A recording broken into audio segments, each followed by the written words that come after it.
একজন ভগবানের তো কোনো নারীর প্রতি চাহিদা থাকতে পারে না, একজন ঈশ্বরের তো কোনো চাহিদা থাকে না। তার না বাবা মা আছে, না খানা দানা আছে, না ঘুম আছে, না স্ত্রী পুত্র, না সন্তান আছে। উনি যদি ভগবান হয়ে থাকে, ওনার কি 60,000 বিয়ে করা লাগে? শিব 60,000 বিয়ে করছে। শিবের কি 60,000 বিয়ে লাগে? একজন ভগবানের কি 60,000 বিয়ে লাগে? হ্যাঁ, এখন পর্যন্ত তারে কেউ দেখে নাই, শোনে নাই। হ্যাঁ, এখন পর্যন্ত তার লিঙ্গ পুজো করা হয়, যে মহিলাদের বিবাহ না হয়। তাহলে সে যার সন্তান, আমার কথা হচ্ছে যার সন্তান হইয়া সে কিভাবে বেত লেগে? তারা উঁচু পর্যায়ে থাকতে চায়। যদি মানুষ এই সব ব্যাপারে জানে যে তাদের ধর্ম সঠিক না, তাহলে তাদের খাবার নষ্ট, তাহলে তাদের পেট চালানোর মতো আর রাস্তা থাকবে না। তারা এমন রকমের আছে যে মানুষের কিছু জানতে দেয় না। আমি সরাসরি বলতেছি, কারণ হয়তো এই ভিডিও অনেকেই দেখবে, হয়তো আমার এলাকার কাছেও চলে যেতে পারে। আমি আর লুকাইতে চাই না, এইটাই সঠিক পথ। তারপর আমি বলছি, যদি তুমি আমাকে মারিয়াও ফালাও, তাহলে আমি জবাই দাও, আমি কল্লা পাতি দিতে রাজি আছি। ভাইয়ের সাথে সম্পর্ক এমন সুন্দর, মহব্বতে সুন্দর, এত মহব্বত। হ্যাঁ, একসাথে নামাজ পড়তে যাওয়া, তারপর বাবা বাবা ছেলে একসাথে কি সুন্দর মহব্বতের সাথে কথা বলা, খুব ভালো। এই জিনিসগুলো আমার খুব ভালো লাগতো। তারপর যে পর্দার ব্যাপারটা, পর্দার ব্যাপারটা আমার কাছে খুব ভালো লাগতো। আমরা আপনার কাছ থেকে স্মৃতিচারণ হিসেবে জানতে চাই, কবে ইসলাম ধর্ম গ্রহণ করেছেন, মানে কোন অবস্থার পরিপ্রেক্ষিতে বা কেন, কোন বিষয়ের প্রতি আকৃষ্ট হয়ে আপনি ইসলাম ধর্ম গ্রহণ করেছেন, আমাদেরকে একটু খুলে বলবেন। জি। তো আমি, আমার ইসলামের প্রতি ভালোবাসা জন্ম নেয় যখন ক্লাস 9-এ পড়ি, তখন থেকে। কত সালে? এটা ক্লাস 9-এ পড়ি তখন, 18 সন, 2018। ওই সময় থেকে তো আমরা আগে হিন্দু পাড়ার ভিতরে বাস করতাম, হিন্দু গ্রামে। ওইখান থেকে অন্য মুসলিম পরিবারের ভিতরে একটা বাড়ি করি, তো ওই জায়গায় থাকা শুরু করি আমরা। তো মানে তার মুসলিম মহল্লায় মহল্লায় বাড়ি করি। জি, বাড়ি করে, নতুন নতুন ভাবে। বাড়ি করে। হ্যাঁ, আচ্ছা আচ্ছা। নতুন ভাবে বাড়ি করার পরে মানে আপনার হিন্দু মহল্লা থেকে পরিত্যাগ করি। হ্যাঁ, পরিত্যাগ করে এখানে কেন এখন বাড়ি করলেন, কেন মুসলমানদের মধ্যে মহল্লা এসে বাড়ি করার কারণ কি? কারণ ওই হিন্দু পরিবেশে থাকাটা সম্ভব ছিল না, মানে তাদের সাথে তো দ্বন্দ্ব বিরোধ এটা দ্বন্দ্ব চলতেছিল আপনার সাথে, জায়গা জমি আপনার নিয়ে, ফ্যামিলির সাথে? আমার ফ্যামিলির সাথে। আপনার আব্বা আম্মার সাথে? জি, এই জন্য আচ্ছা, আমরা অন্য তারপর? জায়গায় নতুন বাড়ি করি। তো ওইখান থেকেই আমাদের মানে বাড়ি করার মূল মূল মানে কারণটা কি, যে কেন সরিয়ে আসলেন? যে আপনাদের স্বজাতি, জি, এই তারাই তো সজাত। আপনাদের হ্যাঁ, আপন, হ্যাঁ, হ্যাঁ। সুখে দুঃখে তারা আপনাদের কাছে আসবে বা আসে, অথচ স্বজাতির মহল্লা ছেড়ে আপনি মুসলিম মহল্লায় এসে আপনার পিতামাতা মানে করার সিদ্ধান্ত নিলেন, এটা কি খুলে বলেন। স্বজাতি বলতে স্বজাতি ছিল, তবে আল্লাহর ভয় যার ভিতরে আছে কখনো মানুষের হক নষ্ট করে না। তো হিন্দুর ভিতরে তো তাদের ভয় নাই, আল্লাহর ভয় নাই। তো আমরা জমি কিনি, তারা 3 ভাই ছিল। তো 3 ভাইয়ের কাছে দুই ভাইয়ের কাছ থেকে জমি কিনি। অন্য ভাই জমি দেয় নাই, উনি গোপনে আমাদের কাছে 4 লাখ টাকা চাইছে। তো আমরা টাকা নাও দেওয়া হয়, ওনার যে 2 ভাই ছিল ওই 2 ভাইয়ের জমি কিনি, কিন্তু ওনার জমি আমাদের দেয় নাই। তো জমি কেনার পরে আমরা ওই জায়গায় বাড়ি করতে চাই, কিন্তু উনি আমাদের টাকা না দেওয়ায় গোপনে 4 লাখ টাকা উনি আমাদের ওই জায়গায় বাড়ি করতে দেয় না। মানে ওই হিন্দু মহল্লা? হ্যাঁ, হিন্দু মহল্লা, হিন্দু মানুষেরাই। আচ্ছা আচ্ছা। তো তারপর আমরা, এক মুসলিম পরিবার আমাদের জায়গা দেয়, তো ওই জায়গা আবার আমরা তাদের দিয়ে দিই। আর যে মুসলিম পরিবার আমাদের জায়গা দেয়, মুসলিম একটা গ্রামের ভিতরে, ওই জায়গায় আমরা বাড়ি করি। মানে এওজ বদল করা হয়েছে? হ্যাঁ, হ্যাঁ। আচ্ছা, তারপর? তো আসার পর ওই জায়গায় আমার এক পরিবার আছে। তো পরিবারের ভিতরে তারা খুব ভালো, যে ইসলাম এত সুন্দর, তাদের মহব্বত কথাবার্তা আমার কাছে খুব ভালো লাগতে। মানে যেমন, মানে তাদের থেকে আপনি কি নতুন আচরণগুলি পাইলেন নতুন যেটা আচরণ, হিন্দু অবস্থায় পান নাই অন্যদের কাছে? যেমন ভাইয়ের সাথে সম্পর্ক এমন সুন্দর, মহব্বতে সুন্দর, এত মহব্বত। হ্যাঁ, একসাথে নামাজ পড়তে যাওয়া, তারপর বাবা ছেলে একসাথে কি সুন্দর মহব্বতের সাথে কথা বলা, খুব ভালো। এই জিনিসগুলো আমার খুব ভালো লাগতো। তারপর যে পর্দার ব্যাপারটা আমার কাছে খুব ভালো লাগতো। তো এরপর থেকে আমার ভিতরে একটা আগ্রহ জন্ম নেয়। মানে পর্দার ব্যাপারটা মানে কোন দিক থেকে ভালো লাগতো? মানে মহিলারা পর্দায় থাকতো, কিন্তু আমার হিন্দুর ভিতরে কি, হিন্দুর ভেতরে ছেলে মা মেয়ে একসাথে নাচানাচি করে, জামাই, এটি কোনো ধর্মের ভিতরে এটি কোনো তো আমল আখলাক বা মানে চরিত্র হইতে পারে ধর্ম না। তো একটা ভিন্ন জিনিস, হ্যাঁ, অর্থাৎ একটা সভ্য সভ্য, ভদ্র বা রুচিশীল মানুষের বিবেকের কাছে হ্যাঁ, এটা পছন্দ নয় না। হয় না। না। তো তো আমি এরপর থেকে আমার আলহামদুলিল্লাহ ভালোই চলছিল দিনকাল। তো তার আমি, মানে আমরা এখানে একটা জিনিস পেলাম, যে অশ্লীলতা এবং বেহায়াপনা এটা আসলে কোনো রুচিশীল মানুষের কাজ না, কাজ না। জি, কোনো ভদ্র মানুষের কাজ হতে পারে না। সে যে ধর্মেরই হোক। হ্যাঁ এবং যারা স্বচ্ছ মন লালন করে এবং স্বচ্ছ মেজাজ নিয়ে থাকতে চায়, ভদ্রতা যেটাকে বলে, তারা আসলে এই যে অশ্লীলতা এবং বেহাপনাকে মানে অ্যাভয়েড করেই চলে। জি এই ব্যাপারটা তো এরকমই নাকি? জি জি। আচ্ছা, তারপর কি হলো? তো এরপর থেকে আমি আমার পরিবারের ওইরকম কন্ট্রোল করা শুরু করি, বলতে আমি মা বাবার বুঝাই যে এটা তো ঠিক না। এরকম যে কাপড় চুপড় পরা, যে কাপড়গুলো যে পরে, কিভাবে কাপড় পরে, ব্লাউজ পরে ঠিক না, মানুষ আসে যায় দেখে, কেমন একটা অসভ্য অসভ্য একটা ব্যাপার, খারাপ লাগে। তো এর থেকেই শুরু হয়। এরপর আমার ভালোই আলহামদুলিল্লাহ চলতে থাকে। তো আমি যখন এসএসসি পরীক্ষা তখন আপনি ক্লাস 9-এ 9-এ পড়ি, জি। ওই সময় হলো আপনার এই অনুভূতিটা। জি, আর একটা কথা হচ্ছে ওই থেকে আমি আমার যে ধর্মীয় যে বিষয়গুলো আছে ওইগুলো আমি বাদ দিয়ে দিই, মানে পূজা আশ্রা যে পূজাগুলো ছিল ওইগুলো আমি প্রায় গত 5 বছর যাবত যাই না, এই থেকে শুরু, মানে এগুলো আমি সব বাদ দিয়ে দিই। আমার বাবা মা যে জিজ্ঞেস করে তো আমি না, আমি তার মানে আপনার পরিবর্তনের প্রথম যে ধাপ, জি সেটা শুরু হলো যে আপনার হিন্দু সোসাইটি ছেড়ে মুসলিম সোসাইটিতে আসার পরেই আপনার মানসিক একটা পরিবর্তন জি আসতে জি শুরু জি করে। হ্যাঁ এবং হিন্দু এবং মুসলমানদের মধ্যে যে কৃষ্টি কালচারের যে পার্থক্যটা, পার্থক্য আছে, জি। সেটা পরিষ্কার হয় পরিষ্কার আপনার হয়েছে, কাছে। জি। তারপর কি হলো? তো আমি এসএসসি পরীক্ষা দেওয়ার পর আমি যখন ইন্টারে ভর্তি হই, তো ইন্টার ভালোই চলতেছিল, তখন থেকে আমার আর কি যাওয়ার একটা আগ্রহ বেশি নিজের ভিতরে। এর মধ্যে আপনার ওখানে মুসলিম সোসাইটিতে যাওয়ার পর মুসলমান যারা আপনাদের সমাবেশী যারা স্কুলের ছাত্ররা আছে, তাদের সাথে আপনার রিলেশনটা কিভাবে হলো? জি, রিলেশন হয়তো পারে না, জি জি, বন্ধু বান্ধব রিলেশন আছে। তো আমি যখন এই অবস্থায় চলতেছিলাম, তো আমি যাব করি, কিন্তু যাওয়া হচ্ছে না আমার ইসলামের প্রতি, ইসলামের পথে। তা আমি আল্লাহর, আবার আমার যে ফোন ব্যবহার করতাম, মাঝে মধ্যে আল্লাহর নবীজির জীবনী পড়তাম, তো ওই জীবনী পড়ে আমি আর ঠিক থাকতে পারতাম না আর কি, একা একা কান চোখ দিয়ে এমনিতে পানি পড়তো। এই আর জাহান্নামের ওয়াজ, আল্লাহ তাআলার যে পরিচয়, এই ওয়াজ এই শুনতাম। তা আমি তখন ভাবি যে, আর যে সময় আমি বইতে পড়তাম যে আল্লাহ ঈশ্বর এক অদ্বিতীয়, ঈশ্বর এক অদ্বিতীয়, তার কোনো আকার নেই, তিনি নিরাকার, তাহলে আমি এইটিও পড়তেছি। তারপর আমি দেখতেছি যে আবার নানান রকম দেবদেবতা, এদেরকেও ভগবান বলা হয়, আবার ওদিকে বলা হয়েছে যে ঈশ্বর এক অদ্বিতীয়, তার কোনো আকার নাই, নিরাকার। তাহলে ওনরা যে এই যে ব্রহ্মা বিষ্ণু শিব, তারপর কালী, এই যে এইগুলো যে নিয়ে বানাইয়া নিজের আকৃতি দিয়ে বানাইয়া মাটি দিয়া, তাহলে তারা যে এই পূজাটা করতে আছে, এটি কারে করতে আছে? তার মানে মূল সূত্রের সাথে বাস্তবের মিল নাই। মিল নাই, কারণ এক এক জায়গায় লেখা একটা, কিন্তু কাজে করে আর একটা, বিপরীত, হিতে বিপরীত। আচ্ছা, এই বিষয়গুলি মানে আপনার মানে নাড়া দিতে থাকে জি। বৈপরীত্যটা। হ্যাঁ, তারপর আমি আরো অনেক কিছু খোঁজার চেষ্টা করি যে আমাদের বিশেষ যে কোনো, যে হিন্দুদের ভিতরে বিশেষ যে দেবতাগুলোরে বেশি মান্য করে, তারা যে বড় বড় দেবতা, যেমন শিব আছে, ব্রহ্মা আছে, বিষ্ণু আছে, তারপর দুর্গা আছে, তারপর রাম আছে, কৃষ্ণ আছে, কালী আছে, তারপর আরেকজন আছে মতুয়া হরিচাঁদ ঠাকুর। তা আমি এদের ব্যাপারে জানার জন্য একটু আগ্রহ পেশ করি যে এদের জীবনী কি, এদের কোথা থেকে কিভাবে আসলো বা কি রকমের। তো আমি জানার চেষ্টা করি যে মূলত আমার প্রথম ইচ্ছে ছিল, প্রথম জানার প্রবল আগ্রহ জাগে যে মুসলমানের ভিতরে কোরআন আছে, কোরআন আল্লাহর বাণী, তা আমাদের ভিতরে এরকম কিছু একটা আছে। আমাদের ভিতরে 1300 ধর্মগ্রন্থ, 1300 ধর্মগ্রন্থের ভিতরে 4টা হয়েছে বড়, তো 4টার ভিতরে একটা হয়েছে বড়, বেদ। আমার প্রশ্ন হয়েছে, কোরআন আমি জানি আল্লাহ তাআলা নিজে নাজিল করছে আমার নবীর উপরে, হ্যাঁ, তাহলে যে বেদ, এই বেদটা কে নাজিল করলো? জি, কোথা থেকে আসলো এই বেদ, যেটা আমরা মানি? অথচ বেদ সংস্কৃত ভাষা, কিন্তু কোনো হিন্দু পরিবারের কোনো ছেলেকে সংস্কৃত ভাষা শিখানো হয় না, বোঝানো হয় না, যেখানে কি লেখা আছে, কি অর্থ, কোনো কিছু বোঝানো হয় না। কারণ কি? কারণ সংস্কৃত ভাষার ভিতরে অধিক অংশ আমার কোরআন নিয়ে লেখা, আল্লাহর কোরআন নিয়ে লেখা, ওই বেদের ভিতরে। মানে ইসলামের বিভিন্ন সৌন্দর্যগুলি, হ্যাঁ, ওখানে মানে আলোচনা করা আছে।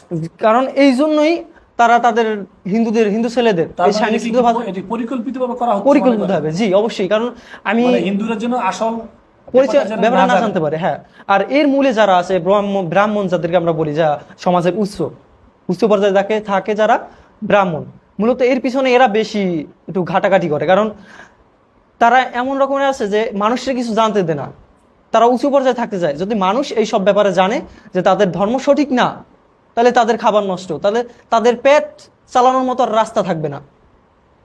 কারণ তারা তো মাটি কাটতে পারবে না, জব করতে পারবে না, মানুষের কামলা খাটতে পারবে না।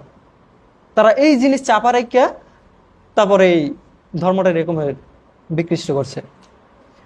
আর আরেকটা কথা হলো, এই যে পরিচয়গুলো আমার যে বেদ, না তারপর তো এগুলো জানা শুরু করলেন। জি জি, তারপর কি হলো? আমি তারপর জানতে চাইতেছি যে বেদ যেহেতু আমার কোরআন আমার আল্লাহ নাজিল করছে, তাহলে বেদ কে নাজিল করলো?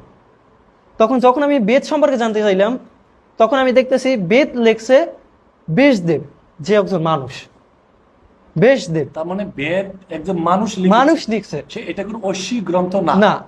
এটা আপনি মানে ঘাটাঘাটি করে জি, আপনার জি। কাছে এটা প্রতীয়মান হয়েছে। হ্যাঁ, যার লেখক হয়েছে ব্যাসদেব। আর ব্যাসদেবের আমি তার জীবন কাহিনী বের করছি। তো ব্যাসদেবের জীবন কাহিনী হচ্ছে এই, তার যে মা, তার জন্মদাতা পিতা, তার কোনো হদিস নেই। মানে তার যে জন্মদাতা পিতাকে সে নিজেও জানে না।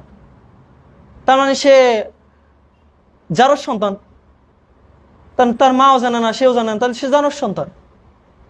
তার পিতার সম্পর্কে নিজেরই কোনো ধারণা নাই, তাহলে সে যারর সন্তান। আমার কথা হচ্ছে যারর সন্তান হইয়া সে কিভাবে বেদ লেগে, সে কিভাবে মানুষের জীবন মানে যে পরিচালনা করবে, মানুষ কিভাবে পরিচালনা করবে, চলাচল করবে, কিভাবে তার জীবন সংস্কৃতি কিভাবে জীবনযাপন করবে, কিভাবে লেখে? অবশ্যই পারে না। এটা কোনো ঐশীও বাণী না। তো আমি এই খুঁজে বের করি, তারপর আমি চিন্তা আস্তে আস্তে বাড়তে থাকি। তো আমার আবার পরবর্তীতে আমি আমার যে দেবদেবী সম্পর্কে জানতে শুরু করি। যেমন কৃষ্ণ, কৃষ্ণ সম্পর্কে জানতে থাকি। সবাই বলে কৃষ্ণ নাকি ভগবান, সকলকে বলা হয় অবতার বা দেবদেবতা, আর কৃষ্ণর ভিতরে নাকি সকল গুণ আছে। তখন আমি যখন এটা খুঁজতে যাই যে কৃষ্ণর ভিতরে যেহেতু সকল গুণ আছে, তিনি ভগবান। কৃষ্ণ কে? কে কৃষ্ণ? কৃষ্ণ কোথা থেকে আসলো? একজন ভগবানের তো কোনো মায়ের গর্ভে ধারণ করে জন্মগ্রহণ করা লাগে না, লাগে? তাহলে সে আমার ভগবান আল্লাহ কি? তাআলা এই পৃথিবীটা তৈরি করছে কোন ফায়াকুন বললে, হ্যাঁ? তো ইশারায় যা বলবে তাই হয়ে যাবে।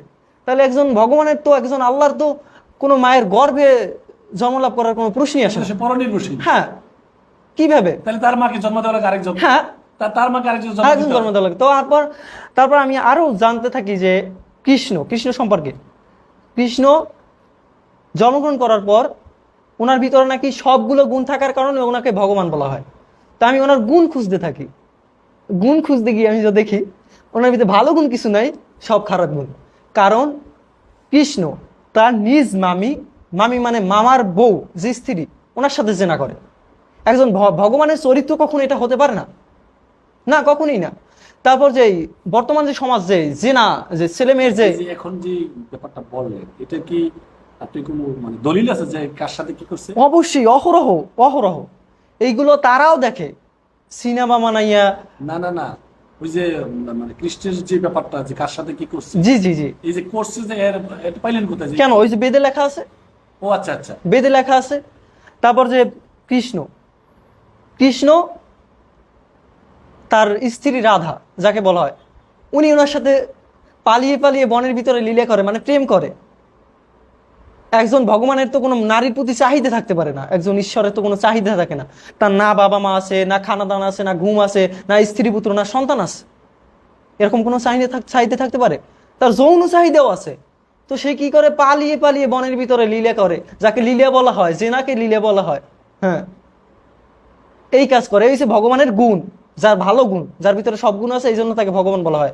তারপর কি, যখন তার গ্রামের মহিলারা গোসল করতে যায় এক জায়গায় কাপড় রেখে, তো উনি করে কি, সেই কাপড়গুলো সরাই রাখে, কাপড় চুপুরগুলো সরাই রাখে, মহিলারা উলঙ্গ অবস্থায় গোসল করে উনি সেই দেয়। এটা কি ভগবানের কোনো কাজ?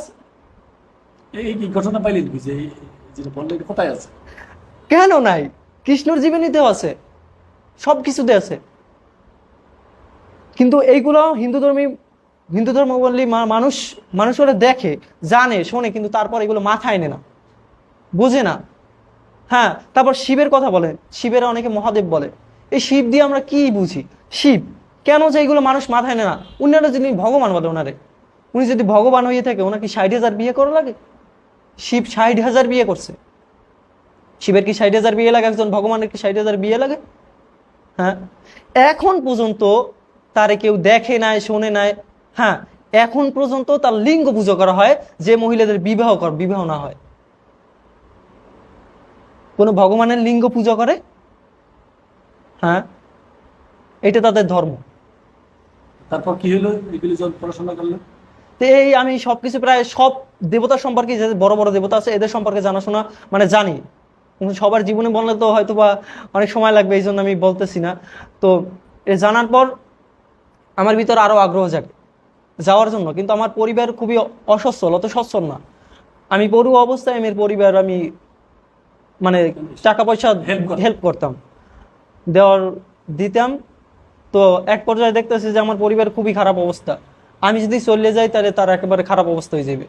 কিন্তু আমি চিন্তা করি যে তো মানুষ ইয়ানফসি ইনফসি শুরু করে দেবে মৃত্যুর পর, মা চেনবে না ছেলেরে, ছেলে চেনবে না মারে, তখন এই পরিবার দিয়ে কি হইবে? কিছুই হইবে না। তো আমি এক পর্যায়ে বলি যাবো, কিন্তু যাওয়া হয় না। তাহলে যতটুকু জানা, যতটুকু আগ্রহ, এটা শুধু নিজে নিজে থেকেই? জি জি। এখানে মানে কোনো বন্ধু বান্ধব বা তৃতীয় কোনো ব্যক্তির কোনো এখানে আপনাকে পটানো বা এখানে কোনো মানে তাদের তরফ থেকে কোনো সহযোগিতার মাধ্যমে ইনফ্লুয়েন্স করে আপনাকে এদিকে ধাবিত করে, এরকম কোনো কিছু ঘটে না, এরকম কোনো কিছু না, এরকম কোনো কিছুই না। যা হচ্ছে নিজের থেকে? নিজের থেকে, মানে নিজের থেকে, আল্লাহর তরফ থেকে। যে আমি বইগুলো পড়তাম, ওয়াজ শুনতাম, তো বই আমার আল্লাহ নবী জীবনী পড়তাম, মাঝে মধ্যে এমনি ইসলামিক তো বই অনেকে পড়তাম। শোনা যায় যে আমার বন্ধু এরকম দাওয়াত দিছে, অমুক বন্ধু আমাকে নিজেকে নিয়ে গেছে, এই ধরনের না, মানে পুরো ব্যাপারটা হচ্ছে নিজের মধ্যে। নিজের পক্ষ থেকে। আচ্ছা, তারপর তো কি আমি হলো? এই বই পড়া শুরু করি, বই পড়তে পড়তে এক পর্যায়ে আমার বাবা মা এইগুলো খুবই দেখতো, তাদের নজরে বাজে। কি ধরনের বই? মানে ইসলামিক যে বইগুলো আছে ওই বইগুলো আমি পড়তাম, নবীজির জীবনী, জাহান্নাম, জান্নাত, এইসব বর্ণনাগুলো আমি পড়তাম আর একা একা কান্না করতাম। তো এক পর্যায়ে আমার বাবা মা খুবই দেখে যে আমার আর ধরে রাখা সম্ভব না। একদিন রাত্রবেলা আমার সাথে আমার বাবার সাথে নিয়ে তুমুল ঝগড়া, মানে আমার বাবা আমার মারবে কাটবে, এই এক পর্যায়ে চলে গেছে। হ্যাঁ, তারপর আমি বলছি যদি তুমি আমাকে মারিয়াও ফালাও তাহলে আমি জবাই দাও, আমি কল্লা পাতি দিতে রাজি আছি, দাও, সমস্যা নাই, কিন্তু আমি হয়তো একদিন চলে যাবো, আমার রাখতে পারবা না। এই কথা বলার পর তারা বিভ্রান্ত হয়ে গেছে যে জানে আর আমি রাখতে পারবো না। তো পরবর্তী অনেক কুরফুরি কালাম করার চেষ্টা করছে, কিন্তু কোনো কাজ হয় না। হ্যাঁ, তারপর কি হলো? তারপর কোথা থেকে কিভাবে কি হইলেন? এরপর থেকে এরপর আর একটা কাহিনী আমার সাথে ঘটে। এত কিছু বোঝানোর পরও তারা আমার কোনো সম্মতি দেয় নাই, আমার সাথে দুর্ব্যবহার করছে।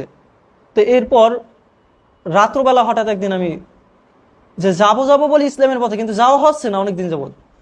তো আমি রাত্রবেলা আমি একটা স্বপ্নে দেখি যে আমার মৃত্যু হয়েছে। তো আমার যে শরীরটা কাফনের কাপড় দিয়ে ঢাকা ছিল, আমি সবকিছু দেখতে পাইতেছি, আমার বাবা মা চারপাশে বসা কান্না করতেছে। তো আমি আমি এত চিৎকার করতেছি যে আমার খুব কষ্ট হইতেছে, আমি শ্বাস নিতে পারতেছি না। আমার একটু কাফনের কাপড়টা একটু জাগাই দাও নাক থেকে, আমি শ্বাস নিতে পারতেছি না, আমার কষ্ট হয়। কেউ আমার কোনো কথা শোনে না। ওই রাত্রবেলা আমি ওই রাত্রবেলা আর ঘুমাইতে পারিনি, সাথে সাথে আমি সজাগ হয়ে সবারই উঠেছি যে এই কাহিনী আমার সাথে ঘটতেছে। তো তারা স্বপ্ন বললে আমার আবার যে স্বপ্নই এরকম একটা কথা বললে আমার আবার চুপ করে দিয়েছে।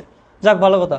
এর ঠিক আবার কয়েকদিন পর একই স্বপ্ন আমার সাথে আবার ঘটে, একই রকমের। তখন আর আমার মনে মানে না যে আমি আর থাকতে পারবো না,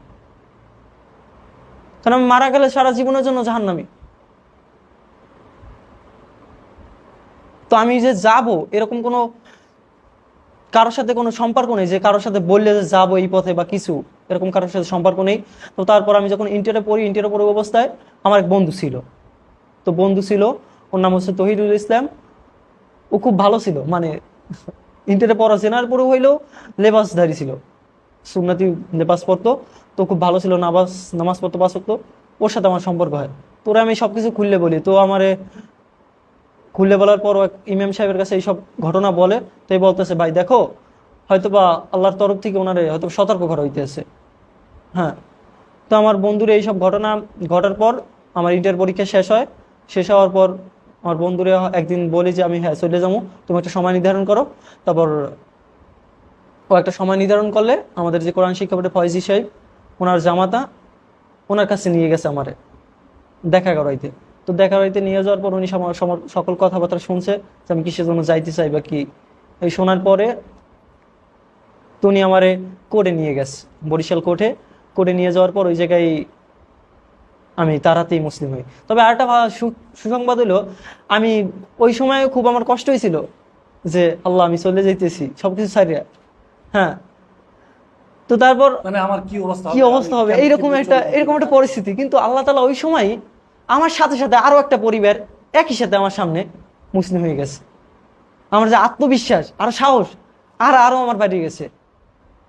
আমার সামনে আত্মীয় স্বজন? না আত্মীয় স্বজন? না না, আমি চিনি না, হঠাৎ আমরা একই জায়গায় একই সাথে মুসলিম হয়েছি, আরো একটা ফুল ফ্যামিলি। ওই আদালতে? হ্যাঁ হ্যাঁ হ্যাঁ, কোর্টে বসে। হ্যাঁ, তখন আমার আরো আত্মবিশ্বাস বেড়ে গেছে, যে আমার আরো বিশ্বাস বাড়ছে, আর একটা নিজের ভিতরে শক্তি বোধ করতেছি। তার যে অবস্থা আমার তাই, আমার তো এক অবস্থা, কারণ তারা পুরো পরিবার যাইতেছে, তার পরিবার সহ পুরো পরিবার। তো উনি আমারে তারপর ওই জায়গায় মুসলিম হওয়ার পরে চরমনাইতে নিয়ে আসবে। তো চরমনাইতে আলহামদুলিল্লাহ এরপর থেকে থাকা খাওয়া সুযোগ সুবিধা সবকিছু আছে আলহামদুলিল্লাহ। তো কিরাতুল কোরআন খাস শাখায় ভর্তি করে দিল। তারপর ওই জায়গায় পড়ালেখা চলতে রইলো আলহামদুলিল্লাহ। কোরআন শরীফ সবকিছুই সহি শুদ্ধ হয়েছে, জানাশোনা যায় আলহামদুলিল্লাহ, খুব ভালোই হয়েছে। এই আর কি, এই আমার জীবনী। এখন এই এফিডেভিট করার পরে, মুসলমান হওয়ার পর এই খবর তো অবশ্যই আপনার পিতা মাতার কানে গেছে, যে তারপরে ওনারা আপনার সাথে কোনো যোগাযোগ রাখছে কিনা, কি ধরনের আচরণ করেছে? জি, আমার বাবা মার সাথে এরপর থেকে প্রায় 4-5 মাস কোনো কথা হয় না। তো হঠাৎ করে একদিন আমার বাড়ির পাশের এক লোকের কাছে বলছে যে ওর কাছে একটু ফোন দাও, আমি একটু কথা বলি। তো ওনারাও জানতে যে এটা সঠিক, যে আমরা যে পথে আসি বারবার উনি মান সম্মানের ভয় করতে, যে বাবা ঠিক আছে ওই পথ সঠিক, কিন্তু আমার মান সম্মান, আমার ছেলে মেয়ে এরা কোথায় যাইবে, হ্যাঁ এদের কি অবস্থা হইবে, আমার যে মেয়ে আছে 2টা এরা কই যাইবে। তো বাবা ওই দিনকার কথা বলে আলহামদুলিল্লাহ, এরপর থেকে কথা শুরু হয়। বাবা আমারও একটু গ্রহণ করা শুরু করে, যে বাবারও ভালো লাগে যে আমল আখলাক আমার কথাবার্তা বাবার খুব ভালো লাগে, যে বাবাও জানে যে এই পথ সঠিক। তো বাবা এক পর্যায়ে দেখে যে কিছুদিন যাওয়ার পর এই জিনিস নিয়ে আর কোনো রকম কোনো কারো মাথা ব্যথাও নাই, কোনো কথাবার্তাও নাই, যে আলহামদুলিল্লাহ খুব ভালোই চলতেছে।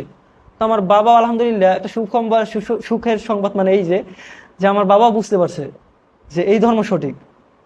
হ্যাঁ, তো এরপর থেকে আমার বাবা আমার একবার বাড়িতে যাওয়ার জন্য একটা অনুমতি দিয়েছে, তো আমি বাড়িতে গেছি।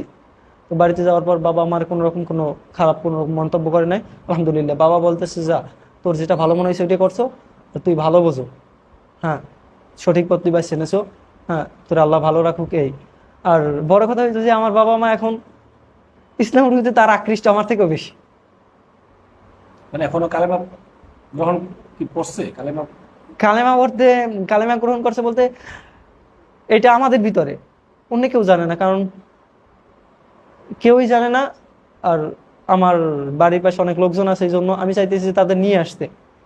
হ্যাঁ, এই জন্য এরকম একটা পরিস্থিতি হইতেছে না। এমনি সামাজিকভাবে মানে কোনো চাপ বা কোনো হেনস্থার এরকম? না না না, এরকম কোনো সামাজিকভাবে কোনো চাপ নাই। আমার বাবা মা আলহামদুলিল্লাহ আমার হাতেই এবং আমার বন্ধুর হাতে, আমার 2জনের হাতে কালেমা পাঠ করছে, তবে গোপনীয়ভাবে। তারা আল্লাহ বিল্লাহ করে, কিন্তু নামাজ পড়তে পারে না, কারণ আমার পরিবারে আরো মানুষ আছে। এই জন্য আমি সরাসরি বলতেছি, কারণ হয়তো এই ভিডিও অনেকেই দেখবে, হয়তো আমার এলাকার কাছেও চলে যেতে পারে। আমি আর লুকাইতে চাই না, এইটাই সঠিক পথ। হ্যাঁ, আপনার যারা আত্মীয় স্বজন তাদের ব্যাপারে কিছু থাকলে আপনি কিছু বলতে পারেন? অনুভূতিটা কি ইসলাম? অনুভূতি বলতে আমার আত্মীয় স্বজন, আপনার অনুভূতিটা কি? কোথা থেকে আসলেন, কোথায় আসলেন? এর থেকে আমি তো ওই যে বললেন না যে সেজদায় সারাদিন পড়ে থাকলো যে আল্লাহ শুকরিয়া আদায় হবে না, আমার এখন যে আত্মবিশ্বাস বা আমার সামনে বাধা বিঘ্ন যতই যা আসুক না কেন, কোনো কিছু মনে হয় না। যেমন আমার মনে হয় কি জানেন, আমার আল্লাহ আছে, আল্লাহ যেহেতু আছে আমার সব আছে। হ্যাঁ, আর আমার এত শান্তি আমি পাই, যে শান্তি সেজদায় গেলে আমি কোথাও খুঁজে পাই না। সেজদার শান্তি তো আলাদা। হিন্দু থাকতে না ছিল পূজা, না ছিল কোনো কিছু, না ছিল তার ঈশ্বরের ডাকা, কোন রকম কোনো ইবাদত ছিল না, ওদের ভিতর কোনো ইবাদতই নেই। খালি ঘন্টা লড়াও, একটু ওই প্রসাদ মানে খাবার নিয়ে মুখের দ্বারা ধরো, ওই শেষ। এই মানে ধর্মীয় মানে কালচার, ধর্মীয় মানে অর্থাৎ ইবাদত করার যে মানে স্বাদ, ইবাদত করার যে একটা মজা, হ্যাঁ, যেটা মানে আরবিতে বলা হয় মানে লুজ্জাত।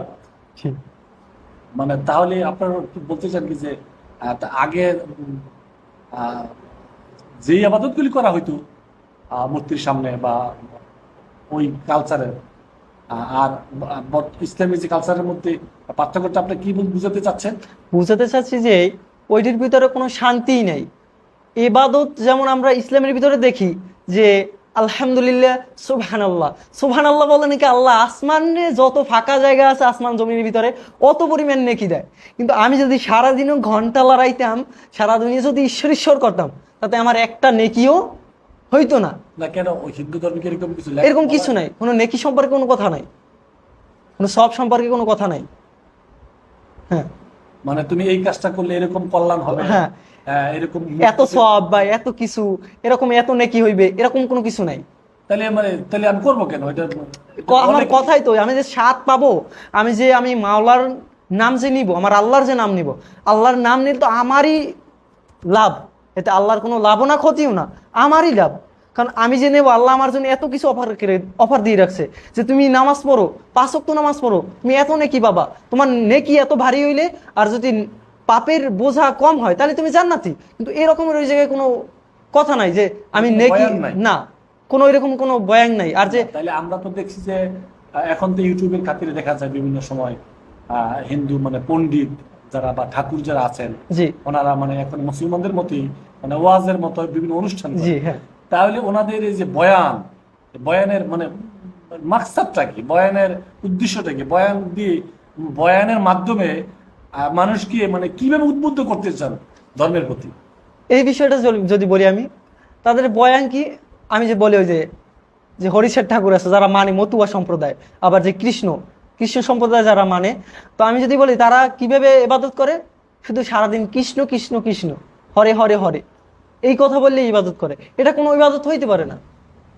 শুধু একই কাজ, একই কথা, যে হরে হরে, কি হরে, কৃষ্ণ কৃষ্ণ, কি কৃষ্ণ কে, সেও তো একজন মানুষ। তো এর দ্বারা আমি যে নাম নিতেছি, তো এর দ্বারা আমার কি কোনো ফায়দা হইতেছে বা কিছু হইতেছে, কোনো নেকি হইতেছে? কোনো রকম কিছু তো আমি পাইতেছি না। শুধু শুধু অযথা সবাই একসাথে মিলে, নারী পুরুষ, এমনকি নারী পুরুষ, ছেলে মেয়ে, কোনো এরকমের কোনো ভেদাভেদ নাই। হিন্দু ধর্মে কি পর্দার ব্যাপারে কোনো বয়ান না, না, না, কোনো পর্দার ব্যাপারে কোনো বয়ান নেই। কারণ পর্দা যদি বয়ান থাকতোই তাহলে এটা কখনোই পারতো না। হ্যাঁ, কিভাবে সম্ভব? হাজারো পুরুষের সামনে আমার মা যদি হাজারো পুরুষের সামনে অন্য পুরুষের সাথে নাচানাচি করে, হ্যাঁ, তারপর সেজদা দেয়, কোলাকুলি যাকে বলে হাত করে, মানে এটা কি রকমের? মানে ওখানে কি হিন্দু পুরুষ মহিলাদের কোলাকুলির কোনো হ্যাঁ, রীতি আছে, হ্যাঁ, মানে ওইটা একটা ইবাদত। হ্যাঁ, এইটা কোনো কথা হইতে পারে না। কারণ আমার মা যদি অন্য পুরুষের সাথে হাত করে, কোলাকুলি করে, তা দেখতে কেমন দেখতে? অন্য পুরুষের সাথে যদি নাচানাচি করে, হ্যাঁ, এটা কোনো ধর্মের সভ্যতা হইতেই পারে না। এই ব্যাপারে ধর্মীয় ব্যাখ্যা কি দেয়? পণ্ডিতের কোনো ব্যাখ্যা দেয়? এখন কি বলবো, পণ্ডিতের ওনারা, আমরা বললাম না যে ওনাদের পেট পূজা হয়েছে ওনাদের বড় পূজা। হ্যাঁ, ওনারা খুব খুশি হয় ওই সময় যখন পুরুষ কোনো মহিলা যাই তাদের পায়ে সেজদা দেয়, তারপর জড়াই ধরে, তখন তাদের ভালো লাগে। আমার মনে হয় সেটা মনে হয়। কারণ কিভাবে, নাহলে এটা তো সম্ভব না। তারও তো স্ত্রী আছে, সন্তান আছে। হ্যাঁ, এখন ইসলাম ধর্ম গ্রহণ করার পর এখন তো আপনারা চরমনাইতে আছে। জি, চরমনাইতে নমুসলিমদের ব্যাপারে যে ধরনের ব্যবস্থাপনা রাখা হয়েছে বা তাদের সাথে যে ধরনের ব্যবহার করা হয়, এটা কি নমুসলিমরা কি সন্তুষ্ট? জি, আলহামদুলিল্লাহ। এখানে আলহামদুলিল্লাহ আমাদের পীর সাহেব এবং শাহেক আমাদের খুব মহব্বতের চোখেই দেখেন, খুব ভালোভাবে আমাদের যে সময় যা প্রয়োজন হয় ওইটা তারা দেওয়ার চেষ্টা করেন। চেষ্টা না, আর যে দায়িত্বে আছে সে খুব ভালো, উনি ব্যবস্থা করা হয়, জি, যখন যা প্রয়োজন হয় ব্যবস্থা করা হয়।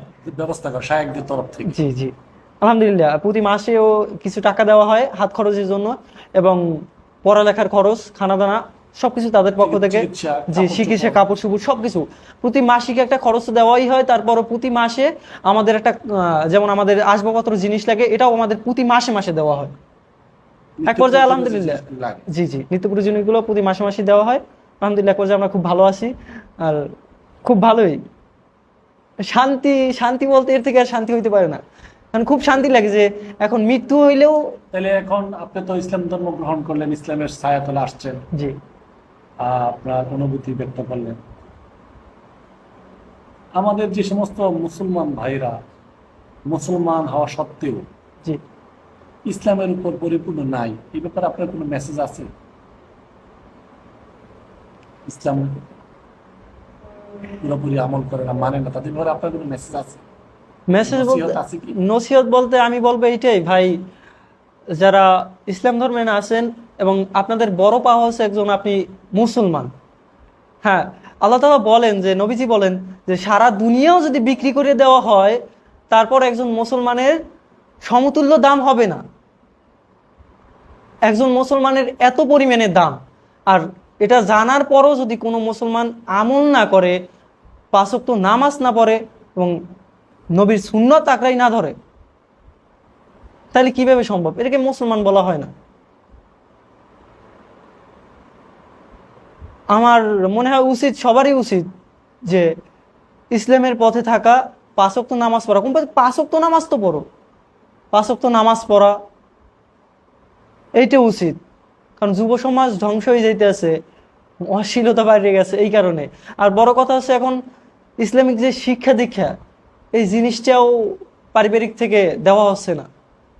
যে পরিবার থেকে এখন এক প্রকার হিন্দুকে মতন হয়ে গেছে, তারা যেমন শিখাইতে চায় না কিছু, এরকম এক প্রকার হয়ে গেছে যে ছেলে মেয়ে জানেও না, করতেও চায় না। এই আর আল্লাহর পরিচয় যদি যে মুসলমান, হিন্দু মুসলমান যেই হোক না কেন, আল্লাহর পরিচয় যে লাভ করবে, আমার মনে হয় না সে আল্লাহর ইবাদত না করে থাকতে পারবে। অন্তপক্ষে যে সময় মসজিদে আজান দেবে, যে আল্লাহু আকবার করে যখন ডাক দেবে, তখন আমার মনে হয় না যে সে নামাজের জন্য রহনা না দিয়ে ঘুমাই থাকবে। এটা কখনোই সম্ভব না। আর যদি জাহান্নামের ভয় থাকে,